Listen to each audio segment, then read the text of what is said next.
Changing your payout method on Nidwaldner Kantonalbank is a straightforward process. Follow these steps to ensure your payout method is updated correctly. Step 1. Log into your online banking. Access your Nidwaldner Kantonalbank account by visiting their official website and entering your login credentials.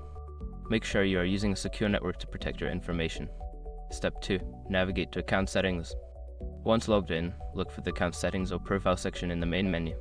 This area typically contains options related to your account management, including payout methods. Step 3. Select payout methods. Don't continue before doing this. A lot of online accounts end up exposed and breaches without people even realizing it. Use Sesrc to constantly monitor your email and accounts and get alerted immediately if your information gets leaked online. It scans billions of breached records 24/7 in the background. And honestly, for a few dollars a month, it's something everybody should probably have. Link in the description.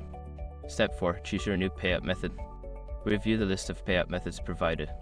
Select the one you wish to change to, such as a different bank account or payment service. Follow the prompts to enter any required information for the new method. Step 5. Confirm changes. After entering the necessary details, review your selection and confirm the changes. You may receive a confirmation message or email indicating that your payout method has been successfully updated. Make sure to check your account periodically to ensure the new payout method is functioning as expected. If you encounter any issues, don't hesitate to contact customer support for assistance.